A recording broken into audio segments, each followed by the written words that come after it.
Okay, we're going to look here at the graphs, or f prime and f double prime, and what they say about the graph of f of x. We haven't spent a whole lot of time talking about f double prime, so I'm going to talk about it real quick. It is simply the derivative of the derivative, so using shortcuts just for the sake of saving time. If I want you to find the second derivative, f double prime, then you have to go through f prime of x first. I'm going to use the power rule here. This will be 8x cubed, 3 times 5 is 15, x squared, plus the derivative of 1x is 1, and the derivative of negative 1 is 0. Then I would do my second derivative, which would be, let's say, bring down the 3, 24, x squared minus 30x to the first, plus 0. That would be my second derivative. So a second derivative is simply the derivative of the derivative. If we were using limits, then you would actually have to set up a limit to get the first derivative and then start over and set up a new limit with the answer you just got for the first derivative into a second derivative. It would be kind of a pain. So that is what the second derivative is really quick. You just do the derivative of the derivative. But what we're going to talk about more is how the second derivative and the first derivative relate to the graph of your original function and what they tell you about the shape of the graph of f of x. Remember that the first derivative, we use it, f prime of x, to find the slope of f, and that's the key thing. F prime is the slope of f. In a more advanced way, slightly more advanced, it's used to find when your function f of x is increasing or decreasing. And so f prime of x is the slope of f. It also tells you when your function is increasing or decreasing. The second derivative, it's a little bit more complex. It's not as easy to wrap your head around as the first. It is simply, and I'm being very simplistic here, it's the derivative of the derivative. You could also think of it as the slope of the slope, which is confusing also. You say the slope of the derivative. But getting into that second derivative makes it a little bit more confusing. But we'll work through that hopefully by the end of the video. And one thing to remember is that if you are going from f prime to f double prime, that is the exact same as the relationship between your original function and f prime of x. It's going from one derivative to the next. It's when you go from one derivative to the second derivative that you start to enter into a new type of relationship. And that's what we're going to talk about, or what I'm going to talk about in this video. So let's complete this first chart. This chart is showing the relationship between f and f prime, and if you know stuff about f prime of x, then you should know things about your original function. And remember that f prime is the slope of f of x. So if f prime is greater than 0, that means your slope of the function is greater than 0, which means your function is generally going up, and we call that increasing. If your derivative is 0, that means your slope is equal to 0. And if your slope is 0, then your function is horizontal. Temporarily, it may be horizontal for a long time, it may be horizontal for only a split second. You could also say that your function is constant. It's not changing. If your function is a constant, then it's sitting horizontal like this, and your slope would be 0. So there is no change. So slope is 0, that means there's no change in the slope. It's not increasing or decreasing, and your graph looks like this. Or it could be a max or a min, and I'll kind of put that over here in parentheses.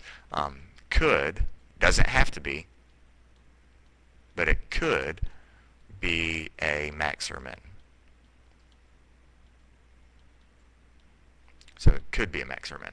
All right, and if f prime is less than 0, that means your slope of the graph of f of x is less than 0, which means your function is going down, and we will lovingly and affectionately refer to that as decreasing. Decreasing. There, that looks more like an E. All right, so there is f prime and f, and that's a relationship we've already talked about, and you should be somewhat familiar with that. Where it gets hairy, extremely hairy, is when you introduce the second derivative. So what I'm going to do right now is I'm going to ignore my last column over here, and let's look at, whoa, come back. Let's look at the relationship between f double prime and f prime. And now remember, I told you earlier that that relationship is the same as that relationship between your derivative and the original function. This is simply going from one function to its derivative. So if f double prime is positive, that means f prime is increasing. Exact same thing as we just said between f prime and f. So if f double prime is positive, f prime increases. If f double prime is 0, your first derivative is constant.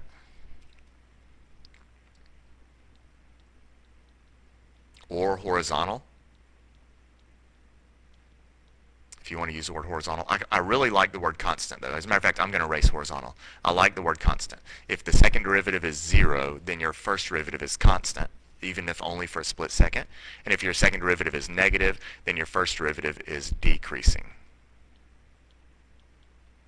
Okay, so that's the same thing as between f prime and f. It gets a little bit stickier when you get into the first derivative and you start looking at how these two things influence the graph of the function, not the derivative, but of your function f of x. So now let's see what happens if f prime of x is greater than 0. Well, remember, f prime is the slope of your function. So if f prime is greater than 0, then I know my function is increasing, right? Is increasing, but at the same time, the slopes of my function are increasing, because we said the derivative is increasing, so that means slopes are increasing.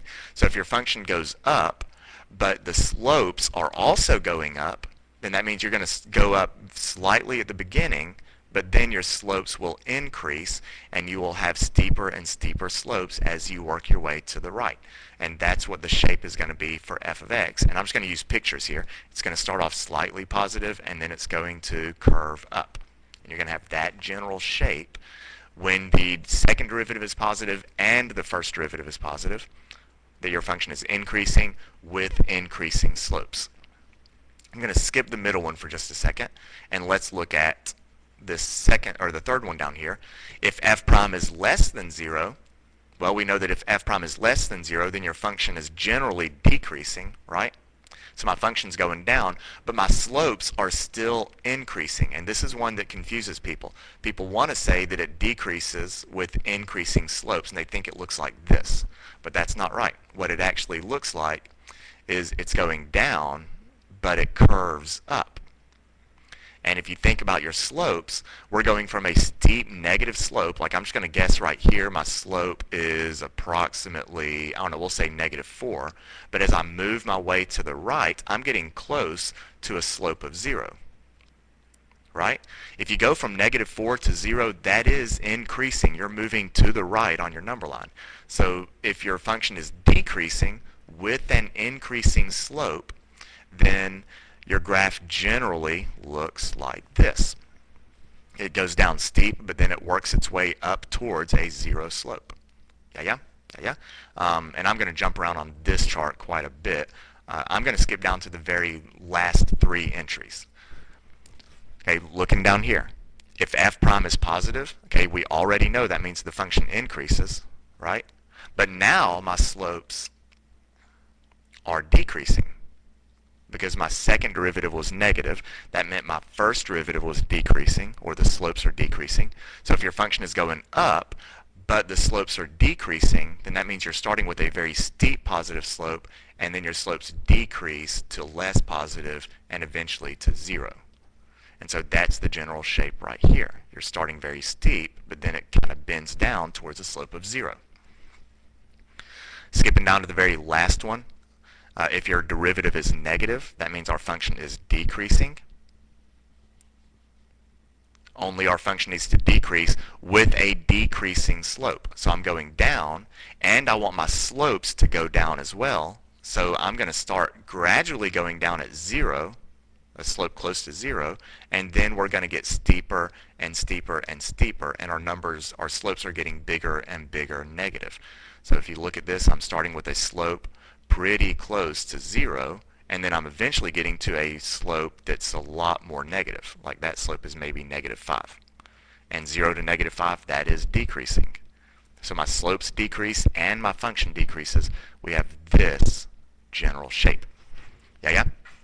All right, the middle ones, this one's a little bit more interesting. You don't see the middle 3 as often. But remember, for these, my slope is constant. That means my slope is not changing. My slope is constant because my second derivative is 0. That means my slopes of the derivative are the same.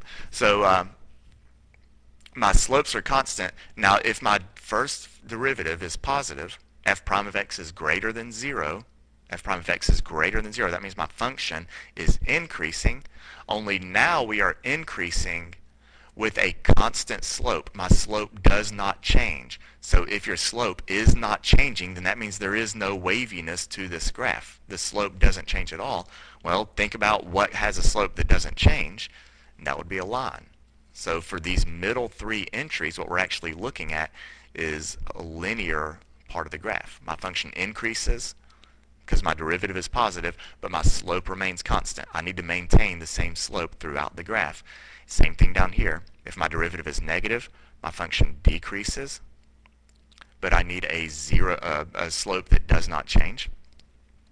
And then if my slope is 0, f prime is 0, and my slope does not change, then we are horizontal. So these three pieces right here, if your second derivative is 0, then that means we're looking at linear segments. There's no bendiness to that. My slopes are not changing. Are we good? Are we good? Are we good? All right, then the last two entries, these occur only at points. If your first derivative is 0, that means you are temporarily horizontal, right? If my slope is 0, but my slopes are increasing at the same time, then what's actually happening there is you're looking at a local minimum. My slopes are increasing, which means I go from steep negative to 0 to steep positive, but we're looking at the point when the slope is 0. We're looking right here. At that point, this is a local minima. A local min right here. Same thing down here, except the opposite. We have decreasing slopes, so we start with a very steep positive, we decrease to a 0 slope, and then we continue to decrease in slopes to steep negative. And if my slope is 0, we are looking at the local max. And I think we have filled out this chart as much as I want to. I'll say that there's one more thing, a word that I haven't shown you yet, and that is the word that we use to describe f double prime as it relates to your original function. When you have this general bending up shape, this general bending up shape is what we refer to as concave up. That general bending up shape is concave up, and that looks like a smile. Concave up. The general bending down shape is what we will refer to as concave down. And concave down is a frowny face, right? So the concavity, how a function bends, that's what the second derivative tells you. If your second derivative is positive, then your function is concave up. If your second derivative is negative, then your function is concave down. And that's the relationship between the second derivative and the original function that people tend to get a little bit backwards, and it's a new, unique way of thinking because it's not as simple as increasing or decreasing. I will say these three in the middle, just to complete this chart. Oh, that was a horrible little, I don't know what I was trying to draw there. Something like that. These are possible inflection points, and I'm going to talk about inflection points in a minute.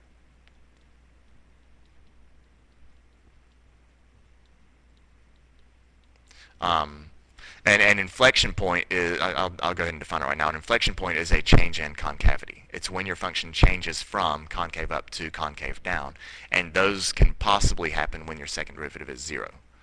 We'll talk about that in more detail later, but those in the middle are possible inflection points. F double prime positive, concave up, F double prime negative, concave down. All right, and here is a summary of everything that's in that chart. The relationship between f prime, and f double prime. If your first derivative is positive, function increases. First derivative negative, function decreases. And you can read the rest of it. An inflection point is where the graph changes concavity. So graphically what that looks like is for the inflection point, it's when your graph goes from bending down to bending up. This is an inflection point right there. Uh, so there are a lot of graphs with inflection points, but that's possible if f double prime is equal to 0. We will do some examples of these problems and how we're going to use this information later on. So I just wanted to give you all the basic notes, and this doesn't seem very basic. And now I'm rambling. This video has gone to crap. All right, so anyway, there we go. We'll discuss this more in detail later.